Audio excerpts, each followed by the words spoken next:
Hello, I'm Steve Follen, and on this week's Weird Week from Newslite TV, tie up, blow up, eat up.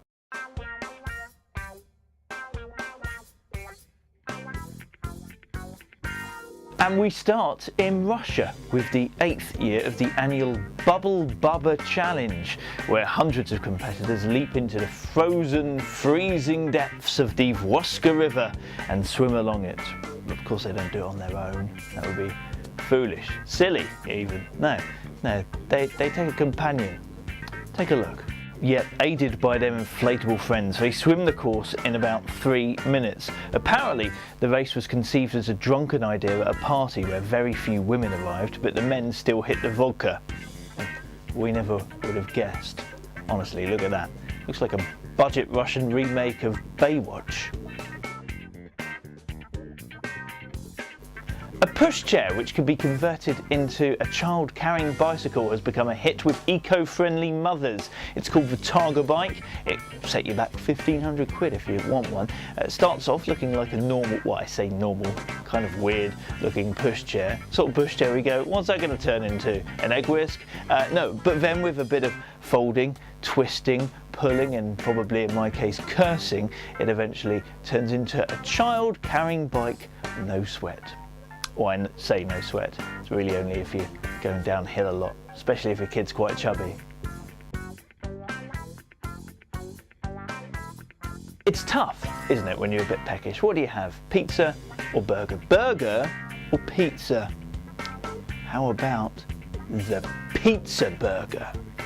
This monstrosity has gone on sale in New York. It's a burger designed to be shared with your friends, cut up like a pizza, and it packs a whopping 2,500 calories.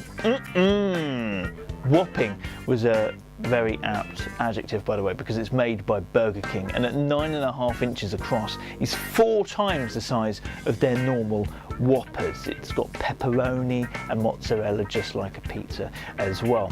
It also includes, what was it? 144 grams of fat, 59 grams of which are saturated. It also includes double the amount of recommended intake of salt that you should have per day. All we need now is a giant version of an indigestion tablet, and I think we'll be set. Time for the annual Face-Off event. This is over in Atlantic Cities at Ripley's Believe It or Not Museum, where hundreds of competitors came along to show off what faces they could pull. Hey, everyone's got to have a talent. Take a look. They're beautiful, aren't they? They each pulled their most bizarre face they could, and you want to see the winner? Here he is. This is 37-year-old Franklin Hannett from New Jersey, who won with his eye-popping display. I think he achieved that by eating the pizza burger. Now this is exciting for kids of the 80s. Sports giant Nike have taken out the patent on technology to make self-lacing trainers as seen in Back to the Future 2. Remember Back to the Future 2? Marty McFly goes to 2015 where his trainers tie up at the press of a button and they're made by Nike. Well, Nike have finally figured out how to do it, which means they now just have 5 years, well really 4.5 years, in which to put them into production. How cool is that though? They have the technology. It's just a matter of time. Now all we need to know is who's working on the hoverboard. Did I really almost kiss my mum? Not for the first time have a group of people gone out looking for a few drinks and ended up feeling a wreck. But in this instance, it was a load of divers who were going down to the shipwreck of a Russian cargo ship which sunk in the 1780s. They were trying to bring up the world's oldest drinkable champagne. Now that's a good enough story in itself. But whilst they were down there, they only happened to discover the world's oldest beer. Yeah, they're down there getting a champagne. Why do they do that, by the way? There's an odd bins at the end of the road. So much easier.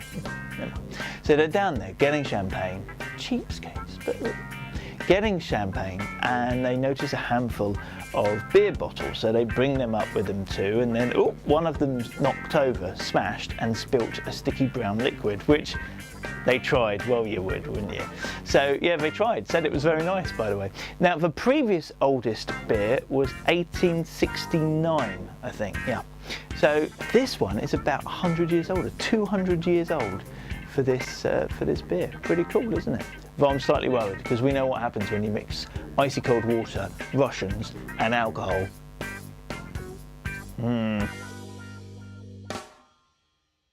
That's your lot. Get more weird news across the week at newslite.tv. I've been Steve Folland. Oh, and don't forget you can subscribe through iTunes as well. Give us a review. Go on, be a love.